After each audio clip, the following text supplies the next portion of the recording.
में कोई इंसान, कोई मानवता, कोई धर्म, उसकी कोई वैल्यू नहीं है। आतंकी ने अपने आतंक के जहन को, अपनी सोच समझ को एक बार फिर से दिखाया है। बिल्कुल, और ये तीन बड़ी खबरें इस वक्त आपके सामने हैं। मसूद अजहर का पूरा परिवार खत्म हुआ। टीवी 9 भारतवर्ष ने आज सुबह तड़के तकरीबन 4-4:30 बजे आपको यह बताया था कि स्ट्राइक तो हो गई है, भारत का हमला हो गया है, आतंकी ठिकानों को नेस्तनाबूद कर दिया गया है, लेकिन मसूद अजहर के बारे में बड़ी खबर आने वाली है। वो बड़ी खबर इस वक्त आपके सामने इन 3 ब्रेकिंग न्यूज के जरिए आपके सामने है। और पहली बड़ी खबर, मसूद अजहर का पूरा परिवार खत्म। मसूद रोया, मैं भी मर जाता तो अच्छा होता।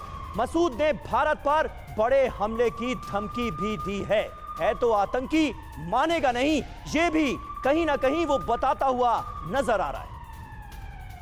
और हमारे साथ इस वक्त मेजर जनरल संजय मेस्टन हमें ज्वाइन कर रहे हैं टीवी 9 भारतवर्ष के स्टूडियो में। मेस्टन साहब, पहला रिएक्शन आपका।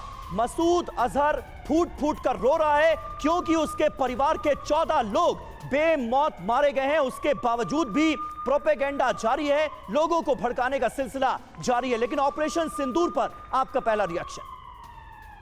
समीर, जो ये ऑपरेशन सिंदूर हमने किया है, भारत का एक नेशनल रिजॉल्व दिखाता है, प्राइम मिनिस्टर की लीडरशिप दिखाता है, और इंडियन आर्म फोर्सेस की प्रोफेशनलिज्म और देश की यूनिटी, ये सारी चीज़ें हैं। और हमारा जो इरादा था बहुत क्लियर था, पाकिस्तान की टेररिज्म को ख़त्म करना।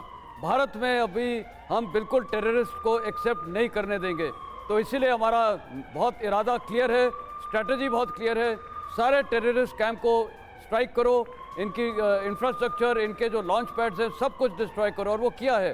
और आपने देखा हमारी इंडियन आर्म फोर्सेस ने कितना प्रिसीजन ओरिएंटेड अटैक किया है। कोई कोलेट्रल डैमेज नहीं हुआ है, कोई सिविलियन के इलाके में कुछ नहीं हुआ है। जितने चित्र वीडियोस हम देख रहे हैं, पिन पॉइंटेड टारगेटिंग थी। दूसरा, हमने अभी तक पाकिस्तान आर्मी पे अटैक नहीं किया है।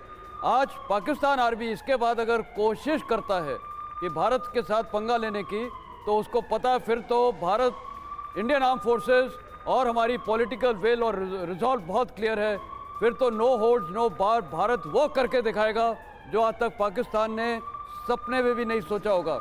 ये प्राइम मिनिस्टर का स्टेटमेंट भी है। तो अभी वो क्या एस्केलेट करना चाहेंगे, नहीं करना चाहेंगे, सिंबॉलिकली वो कुछ तो करना चाहेंगे, लेकिन उनको ये भी पता है कि उसका परिणाम भारत का इतना सख्त होगा, इतना सख्त कि फिर और देखिए सर, अभी अगर इस चीज को हम रक्षा मंत्री जो पाकिस्तान के, उनके बयान से जोड़े, तो वो कह रहे हैं कि अगर भारत ने आगे एक्शन नहीं किया तो हम कोई स्ट्राइक नहीं करेंगे। वो ऐसे आतंकियों को तो नियंत्रित करें, कंट्रोल करें। अब तो उनकी पहली जिम्मेदारी यही बनती है, अगर अपने देश को, अपनी जमीन को बचाना है भारत के इस एक्शन से, भारत की ऐसी कार्रवाई से, तो पहली जरूरी चीज यही है पाकिस्तान के हुक्मरानों के लिए कि इन आतंकियों का खात्मा वो खुद हाथों से कर दें अपने, नहीं तो हमारे हाथ खुले हैं, अब कहीं भी ढूंढ के हम मार सकते हैं उनको। और देखिए, मसूद अजहर को लेकर जो उसके गुनाह हैं वो भी हम आपको गिना रहे हैं, क्योंकि ये याद करना बहुत जरूरी है, ये आदमी कितना खतरनाक है, ये दुनिया के लिए कितना बड़ा जहर है, भारत के लिए कितना बड़ा ये आतंकी है, ये भी समझिए। 1999 कंधार हाईजैक के बाद इसने भारत छोड़ा था और तब से लगातार भारत के खिलाफ टेरर कैंप चला रहा। 1999 कंधार हाईजैक के बाद से देखिए क्या क्या हुआ।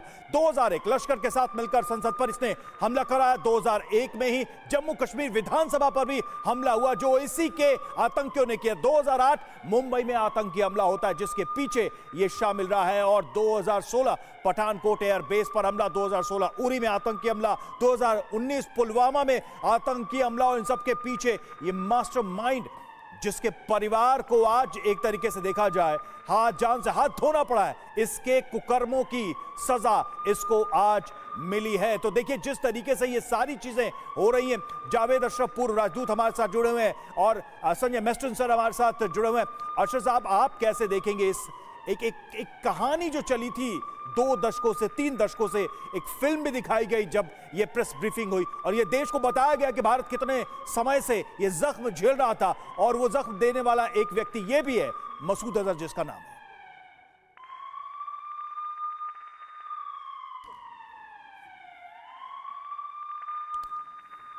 मसूद सर, आप इस पे कुछ कहना चाहेंगे? सॉरी, आपने क्या पूछा आपसे?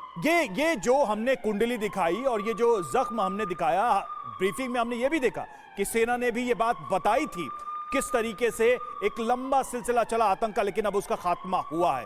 तो ये बहुत जरूरी था। और इसके पाप का लगभग ये समझिए कि क्या समझे कि ये अंत है, उसको मैसेज जा चुका है। देखिए बिल्कुल साफ बात है, ये जो टेररिस्ट है ये वो है जो हमने कंधार में जाके छोड़ा था। तो ये उसके बाद से इसने मतलब पूरा ठान लिया था, चाहे पार्लियामेंट अटैक हो चाहे जितने भी अटैक्स हैं उसके बाद ये करवाता गया है। अब भारत ने बहुत क्लियर एक स्ट्रैटेजिक एम रखा था, इसको बर्बाद करना है। और जिस प्रकार ये इनकी शायद फैमिलीज वगैरह ध्वस्त हुई हैं, तो मेरे को लगता है कि हमारी टारगेटिंग बहुत ही बढ़िया है। और भारत का जो रिजॉल्व है, जो इरादा है, उसमें अभी कोई देखिए हर चीज़ फौज में इरादे से शुरू होती है, एंड स्टेट से, और वो हमने अभी ठान लिया है। अभी हम पूरा अपना मकसद अचीव करेंगे। और जिस प्रकार आपने देखा टारगेटिंग हुई है हमारे एयरफोर्स के ये सुखोई और ये राफेल के द्वारा, कितने बढ़िया वेपनरी सिस्टम्स इस्तेमाल किए हैं। तो वो आपने देखा है किस प्रकार वो इंफ्रास्ट्रक्चर में अंदर तक गई है। वो बॉम्ब्स हैं जो पेनिट्रेट करके और फिर ब्लास्ट होते हैं जी। तो वहाँ पर इतना बड़ा इम्पैक्ट हुआ है। और मेरे को तो लगता है वहाँ पाकिस्तान की आवाम के लिए ये तो टूरिस्ट स्पॉट्स बन गए हैं कि वो लोग देखने जा रहे हैं, उनको एक क्यूरियोसिटी है। और बिल्कुल बिल्कुल बिल्कुल संजय मेस्टन सर, बिल्कुल आपने सही कहा।